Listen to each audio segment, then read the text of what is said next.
The twin sons of Tarsus. 9 bled over the cracked ochre sands like molten copper, casting jagged shadows across the rusting hulls of abandoned mining rigs. The colony, once a bold declaration of human ingenuity in the outer fringes of the galaxy, now simmered under relentless heat and the quiet desperation of forgotten settlers. Dust devils danced between skeletal steel towers, whispering through air ducts and broken vents like ghosts of old ambitions.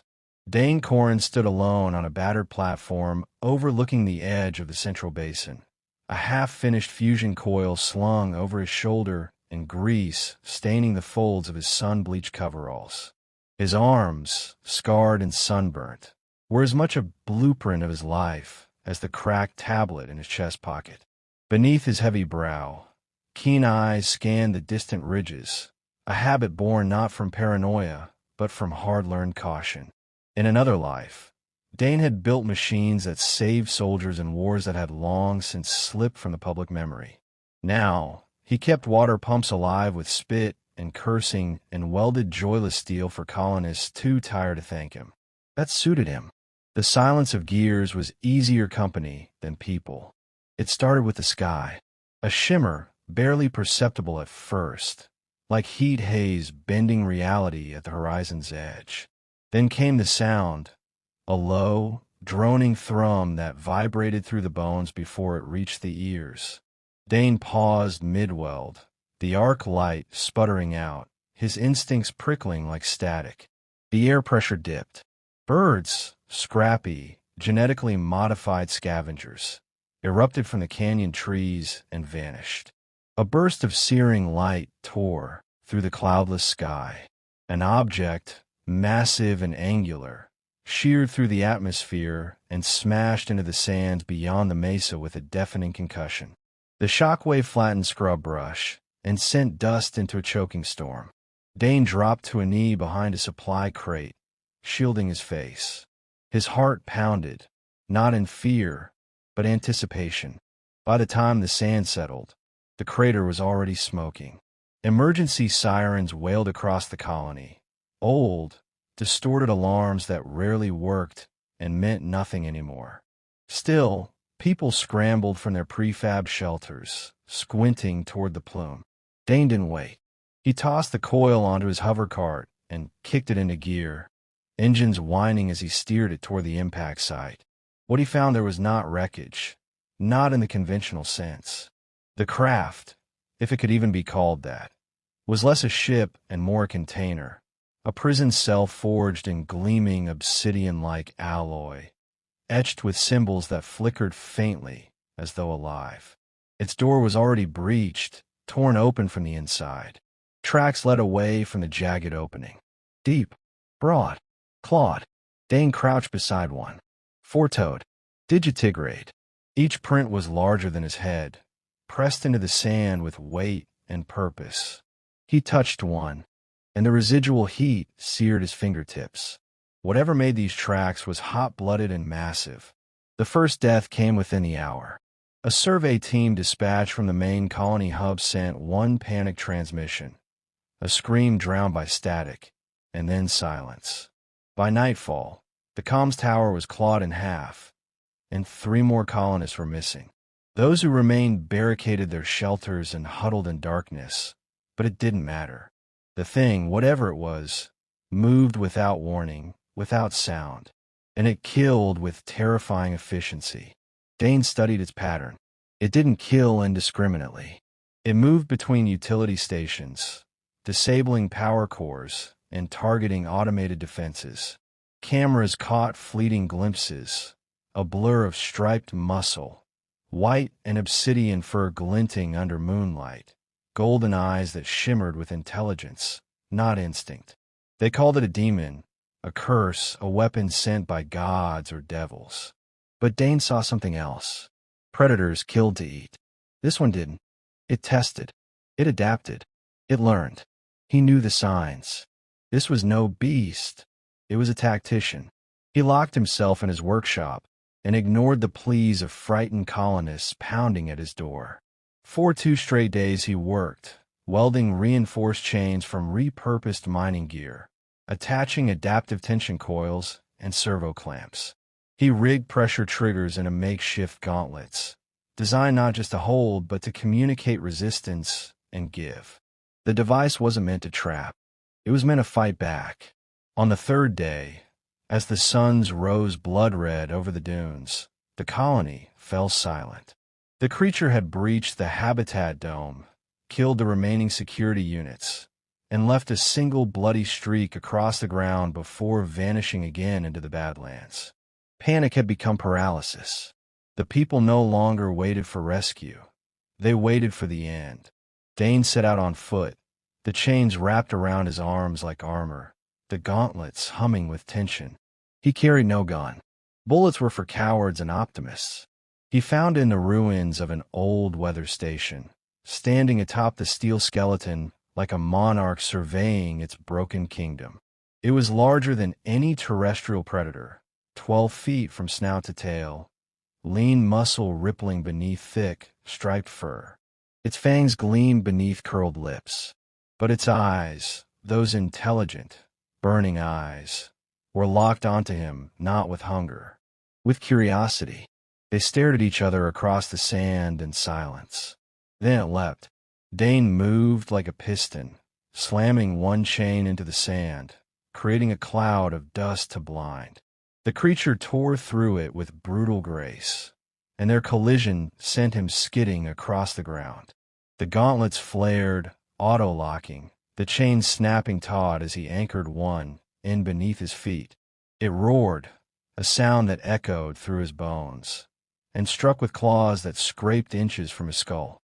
Dane twisted, leveraging torque through the servos, yanking the chain and pulling it off balance for a heartbeat. Just enough. The fight wasn't clean. It wasn't elegant. It was raw power against calculated resolve. It lunged again, and Dane ducked under its swipe, hooking a chain around its leg. It responded with an almost amused growl, breaking free with minimal effort, and crouched low, tail lashing, not ready to kill. Testing. Dane spat blood, his knees shaking, but didn't run. He spoke for the first time in days. "You're not hunting. You're listening." The creature stilled. Its ears twitched. Then, impossibly, a sound entered his mind. Not a word, not speech, but a feeling. Cold, rage, confusion, loneliness. He blinked, staggered by the force of it. Not telepathy, not exactly, but something more primal. Emotional resonance. His mouth twisted into a grim smile. "You're not the only one who lost your war." For a long moment, neither moved. The chain hung between them like a challenge unmet. Then, slowly, the creature backed away, muscles still taut, eyes never leaving his. Dane remained standing, though every joint screamed and blood oozed from his arm. He let the chain fall slack, but didn't release it entirely. The beast disappeared into the dunes without another sound. He knew it would be back, and next time, it wouldn't be to kill. It would be to choose. Dane rose before dawn, long before the suns turned the sands into shimmering hellfire. The makeshift forge in his workshop hissed and spat as he poured molten alloy into the frame of a new design. Flexible restraints reinforced with reactive polymer fibers and microservos capable of tightening and releasing on instinct. He worked with a precision born of obsession, every weld and circuit a step closer to something he could barely articulate. Control, not over the creature, but the storm it represented. He hadn't slept since the encounter. The memory of the beast's gaze lingered like a fever dream. Not just its physical presence, though that had nearly broken him, but the moment of connection, that searing pulse of thought emotion that cracked open something in his psyche. It hadn't been language, but it had been communication. Pure, unfiltered understanding. He ran the diagnostics twice, then again. No margin for error. This time, he wasn't going out to fight. He was going out to see if it would come back. He didn't have to wait long. That night, under the fractured moons and a sky pricked with frozen stars, Dane returned to the canyon basin. It was the same place he'd encountered it the first time, where the desert met the broken skeletons of old machines. He stood in the center, unarmed save for the chains coiled around his arms, and waited. The wind stirred. Silence fell, heavy and absolute. Then he felt it, a ripple in the atmosphere, like the tension before a thunderclap. A presence pressing against the edge of his awareness. Not in sight. Not yet, but there. Watching. "I know you're out there," he said into the dark. His voice sounded thin in the vastness. A low growl rolled across the sand, resonating through his ribs. It was not a threat. It was a challenge. He didn't flinch. The beast emerged from the shadows, its massive frame gliding through the dust like a phantom. Eyes glowing amber fixed on him, muscles taut with potential energy. Its fur caught the moonlight in metallic sheens, each movement a display of coiled violence held in restraint. Dane slowly extended his arm, letting the chain unravel from his wrist, the end dragging against the ground like a leash he wasn't holding tightly. The creature's eyes flicked to it, then back to him. "You're not just muscle and instinct," he said. "You chose not to kill me." "Why?" The creature stepped closer, nostrils flaring. Dane caught the faintest trace of scorched ozone and something oddly metallic, like burnt copper and cold ash. Again, that sensation hit him. A pulse of thought, sharper this time, more defined. Test. Seek. Survive. Alone. Dane's breath caught. The pressure in his mind spiked like a migraine, then relented. He staggered but stayed on his feet. He tried to project a response. Not words, but intent. Not prey. Not threat. Understand. The creature's head tilted slightly. A sound rumbled from its chest. Not quite a growl, not a purr. Something curious, ambivalent. It lunged. Dane was ready. He pivoted, letting momentum carry the beast past him, yanking the chain as it went. It twisted midair, landed hard, and turned with a snarl. Not rage. Excitement. The next few minutes were blur and fury. Dane dodged, blocked, countered, the gauntlets on his arms absorbing and redirecting force. He wasn't trying to win. He was trying to last. Each time the beast struck, it did so with more precision, less wildness. It was holding back. It was teaching him its rhythm.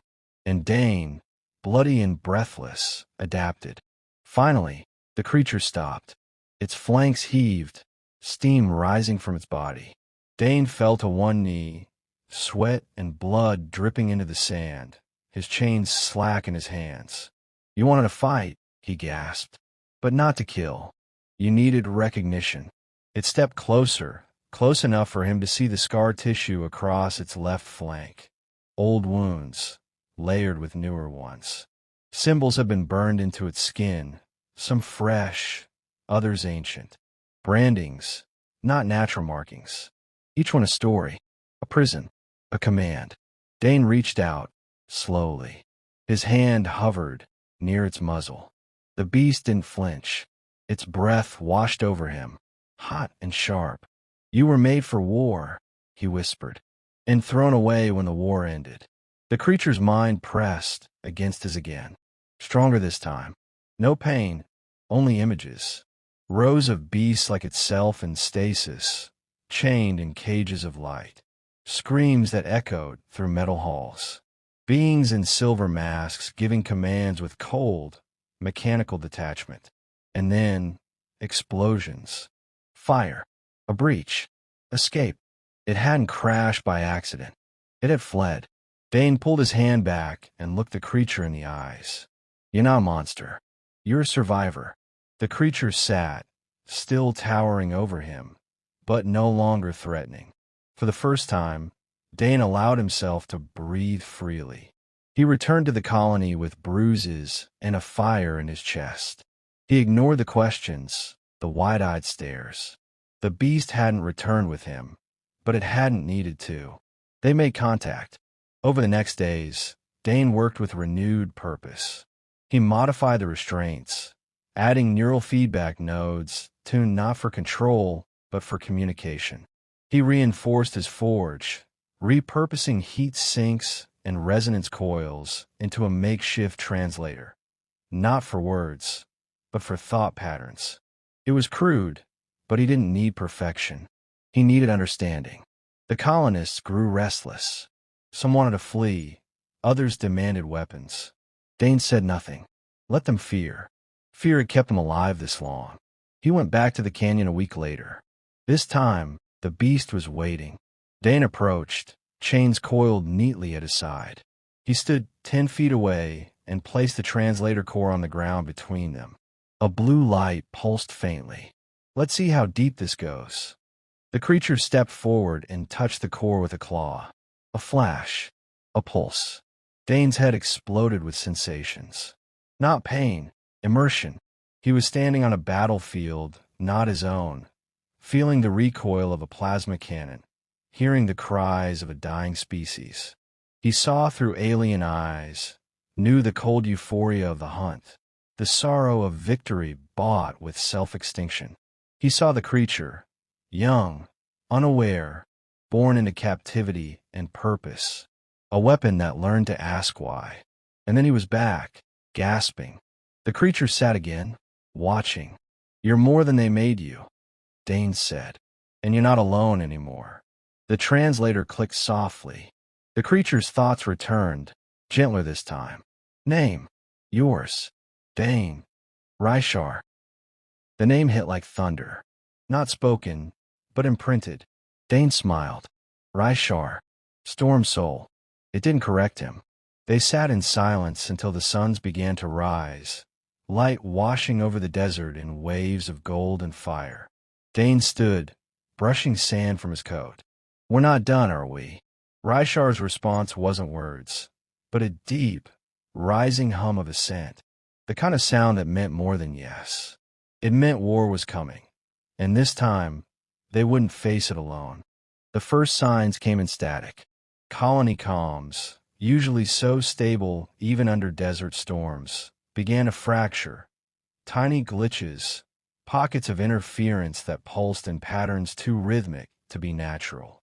Dane noticed it first in the hangar, calibrating the pulse relay on a scout drone when a sudden spike in frequency nearly fried the onboard AI. He frowned, checked the logs, and found a fragment buried deep in the noise. Not just a signal, a call. He played it through his scrambler interface, slowed it down, layered it across the neural resonance patterns Ryshar had shown him weeks ago. The pitch matched. The cadence, disturbingly close to those Ryshar had projected during their last shared connection. But this wasn't Ryshar reaching out. It was something else, something older. He brought it to Ryshar in the canyon, where the wind never stopped whispering and the rocks still bore claw marks from their earliest skirmishes. Ryshar didn't need the playback. The moment Dane arrived with the data crystal, the creature stiffened, ears flattening, eyes narrowed to molten slits. It sniffed the device once and let out a low, seismic growl that vibrated through the stones beneath them. Awakened. Dane blinked. What do you mean, awakened? The response came not as words, but a blast of chaotic imagery. Vaults cracking open, biochambers draining, armor-clad silhouettes moving through shadows, and then a single, unmistakable echo. The same symbol burned into Ryshar's flank, now emblazoned in red on a towering metal structure descending from the sky. Dane staggered back. They're here. Not a question. A truth. The creators. The ones who forged Ryshar and abandoned him to centuries of isolation. They had returned, and they were calling others like him. Panic swept the colony within hours of Dane's return. The sky bore witness. 3 dropships, matte black and silent, descended through the upper atmosphere and parked themselves just beyond the eastern ridge. Not a single transmission, no visible crew, but the effect was instant. Energy fluctuations, fauna migrations, and, most alarming of all, the other creatures. 2 more arrived, not from the sky, but the sands. They emerged like phantoms, slicing through the dunes, massive and sleek, bearing similar musculature to Rishar, but with differences. Sleek plating fused to their backs, segmented armor along the spine, and no hesitation in their movements. No curiosity, just function. Dane watched them from the northern barricade. Rishar stood beside him, no longer trying to mask his presence from the colony. They had seen what he could do. Even the most stubborn voices had quieted in the face of the new arrivals. "They're not like you," Dane said softly. Rishar's reply came with a cold precision. "Unbound. Still linked. You broke the connection. Fled. Burned the tether. They remain leashed." The implications chilled Dane. These weren't wild animals. They were still controlled. By something in those ships. By something ancient and calculating. Later that night, as colonists debated whether to evacuate or fortify, Dane initiated contact. Using the upgraded translator and the neural array built into Rishar's harness, he directed a message toward the nearest ship. Not aggression, just a demand for dialogue. What he received back wasn't a voice. It was a presence. Smooth, invasive, clinical. Subject 217, a hostile, non-compliant, reacquisition protocol initiated. Dane yanked the neural link before Rishar collapsed under the weight of the feedback surge. The creature writhed, snarling and clawing at the ground until the link faded and his breathing steadied. "They want you back," Dane whispered. Rishar lifted his head slowly, fury burning beneath the surface. "They will take more. Not just me." The next day, the first creature attacked. It came at dawn, a blur of white and obsidian streaking across the desert. It hit the outer barricade with such force that the steel walls buckled inward. By the time the sentry guns activated, it had already breached the central thoroughfare. Rishar met head-on. The battle was elemental. Where Rishar was instinct tempered with thought, this one was raw directive. Each movement choreographed by an external will, each strike as precise as it was brutal. They collided like living tectonic plates, their roars echoing into the mountains. Dane saw it through the HUD of a recon drone, his hands clenched around the controls. He shouted for the colony defense teams to stand down. "This fight isn't ours." Rishar didn't need help. He didn't win by strength. He won by deviation. Mid-combat, he shifted tactics, moving unpredictably, feinting, using broken parts of the colony itself as leverage. And then, with one fluid, explosive motion, he drove the creature into the side of the reactor casing and slammed it down with a force that split the concrete beneath. When it stopped moving, Dane approached cautiously. The creature lay broken, chest heaving, black fluid leaking from its side. Its eyes, once focused and cold, flickered with something almost lost. Rishar lowered his head beside it. "You are not enemy. You are used." The dying beast shuddered. For a moment, something flickered in the air between them. A low hum, a ripple of neural energy. Rishar roared, not in victory, but rage. Dane reached them just as the creature's body dissolved, breaking down in a microscopic, particulate matter that drifted into the wind. "That wasn't just death," Dane muttered. "That was a failsafe." Rishar turned his gaze skyward. "The others will come." They did. 2 more in the days that followed. One attacked the fuel depot, nearly breaching the tanks before Dane's modified drones managed to stall it long enough for Rishar to intercept. The second moved with eerie patience, surveying the colony, testing defenses. It never struck, but its intent was clear.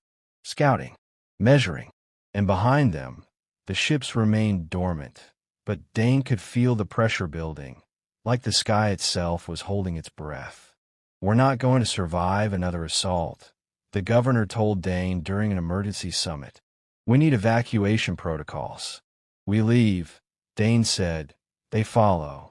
"You think they're just after Rishar?" "They're testing us, studying the way we react." "Then what do you suggest?" Dane turned to the map. A high canyon wall to the west. Old mining tunnels below the surface.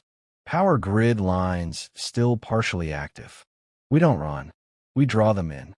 The council erupted. Only a few voices agreed, mainly those who'd seen Rishar fight, who understood what they were facing. Dane didn't wait for consensus. He returned to the forge, this time not to build restraints, but bait. A neural resonance amplifier, tuned specifically to mimic the signature Rishar emitted when breaking his tether, a signal the others wouldn't ignore. He tested it once, just once, and they responded. All of them. The sky lit up with pulses from the ships. The creatures howled from the sands. Even Rishar staggered, catching the frequency like a whip across the mind. They're coming. Dane powered down the device. Then we end it. One way or another. The colony emptied overnight. Civilians escorted to deep shelters or evacuation skiffs. Dane remained, alongside a handful of volunteers, laying the trap. He and Rishar waited at the canyon's edge, shadows stretching long behind them, eyes fixed on the horizon. And then, in the stillness before the storm, the sand began to rise. 3 shapes, dark, towering, relentless. Rishar growled, low and certain. Now we show them what it means to be free. The first of the unbound descended like a thunderclap, its impact quaking the brittle canyon floor. Massive, plated, and more heavily augmented than any before, it advanced without hesitation. 2 more dropped behind it, flanking with a precision no wild predator could muster. They moved as one organism, guided by a distant, dispassionate will. Metal plates glinted in the harsh sun, their eyes absent of will, only obedience. Dane stood at the cliff's edge, sweat tracing slow rivers through the dust on his brow. Beside him, Rishar crouched low, tail lashing the air, muscles coiled like cable under tension. This was the moment every plan had bent toward. The lure activated, the field set, the bait delivered. There would be no reinforcements, no cavalry from orbit. Only him, a half-rebuilt mechanic with a neural wrench in his spine, and the alien predator who had chosen, inexplicably, to be free. The resonance beacon pulsed low and steady beneath the surface of the canyon, buried in the old mining grid Dane had reactivated. The signal mimicked Rishar's broken tether, an invitation, a provocation. They had taken the bait. 3 targets. Dane murmured into the comms. Movements synchronized. They're scanning for redundancy. Rishar did not look at him. His focus was absolute. They doubt. They believe this is mimicry, not resistance. A pause. They will learn. The first unbound surged forward, ignoring the debris-strewn path and leaping across a jagged ridge. It landed with an ear-splitting crack, claws embedding in rock. Rishar was already in motion, a blur of muscle and momentum, meeting it in midair. The clash rang out like metal tearing, their bodies spinning in a violent spiral that shattered boulders and threw up curtains of dust. Dane didn't wait to watch the outcome. He slid down a side path to the canyon floor, sprinting to the primary switch hub beneath the collapsed support pillar. Every second mattered. If the lure fell into enemy hands or was destroyed before activation, the plan would collapse with it. He reached the panel, fingers flying across cracked interfaces. Power surged to the grid, lights flickering alive along the subterranean ridges. The neural resonance amplifier blinked green, stable, broadcasting. Above, the battle turned vicious. Rishar was holding his own, but the other 2 were circling now, adapting. One launched from behind, jaws agape, only to be intercepted mid-lunge by a detonation from Dane's remote mines. The explosion sheared off part of its synthetic carapace, but the beast barely flinched. It turned toward Dane and charged. Dane froze for a half-breath, long enough to see the monster close half the distance. Then a shadow slammed into it from the side. Rishar, bloodied but unbroken, drove his claws beneath the creature's armor plates and tore sideways. Black ichor sprayed the canyon walls. The second beast shrieked, tail whipping blindly, connecting with Ryshar's shoulder in a sickening crunch. He roared but did not fall. Dane ran. He reached the final node embedded beneath collapsed drill housing. It was the kill switch, the command interface for the core resonance loop. When engaged, it would overload the harmonics, mimicking the tether signature, and send a recursive neural pulse into every bound creature still linked to the creator network. It would sever them, or destroy them. Maybe both. Dane hesitated, not from fear but gravity. If he flipped that switch, everything changed. These creatures might die, or they might be freed. And what came after freedom, for beings forged to obey? A sound broke his thoughts. Ryshar, bellowing in defiance as one of the unbound pinned him against the canyon wall, claws digging into his ribcage. Dane slammed the switch. The amplifier pulsed once, then again. A deep, low-frequency hum vibrated through the rocks, the sand, the marrow of his bones. Across the canyon, all three of the unbound reeled. Their eyes flickered. Their motions faltered, became uncertain, twitchy. The pressure in the air changed. Dane felt it like a storm building within his own skull. Then something snapped, not audibly, but like a tether stretched too far, suddenly recoiling. The first of the creatures collapsed. No scream, no thrashing, just silence. Its body convulsed once, then stilled. The second staggered back from Ryshar, limbs seizing, circuits within its carapace flaring bright white. Its head turned in a broken, mechanical twitch toward Dane. For a moment, something unreadable passed across its gaze, confusion, or perhaps the first taste of autonomy. And then it too fell. The third, bleeding from its flank, didn't drop. It stood in the center of the canyon, shaking as if resisting some immense internal struggle. Ryshar limped toward it, blood soaking his side. He stopped only feet away. You feel it. Choice. The creature snarled, indecision vibrating off it like heat. Ryshar took another step, slow. Not all things born to serve must die in chains. For a heartbeat, the desert held its breath. Then the third unbound let out a single, guttural sound. Not defiance, not surrender, but something primal. It turned and sprinted toward the horizon, vanishing into the rock-strewn wastes. Ryshar watched it go, breathing heavily, limbs trembling. Dane climbed the rocks to his side. You good? He asked. Ryshar gave a faint nod. Pain fades. Freedom remains. The ground beneath them was littered with shattered stone, spent casing, and blood both black and red. The canyon, once still, now seemed almost sacred. Far above, the alien dropships powered down. Their lights dimmed, their signals ceased. One by one, they rose back into the sky and vanished into the upper atmosphere without a word. No retaliation, no response. Dane and Ryshar stood alone beneath the rising sun. The colony returned slowly, cautiously. What they found were not ruins, but proof, evidence of survival, of resistance, and a mechanic who'd reprogrammed the very chains used to enslave an apex predator. Ryshar didn't return to hiding.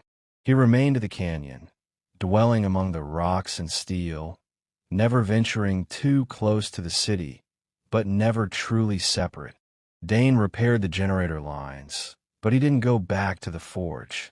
He spent his time studying the tether systems, repurposing them for voluntary synchronization, free of control, tools for communication, for unity. One evening, months later, as the twin moons rose, Ryshar approached the edge of the colony. Dane met him halfway. There are more, Ryshar said, voice low. Dane looked toward the stars. Still bound. Some. Others like me. Hidden. Waiting. Think they'll hear us if we call? Not if. When? Dane smiled, slow and tired. Then we better make it loud. They stood in silence. The human and the alien predator once made to kneel, now equals under the desert sky. The wind moved around them like breath. And somewhere beyond, in the dark between stars, the others began to stir.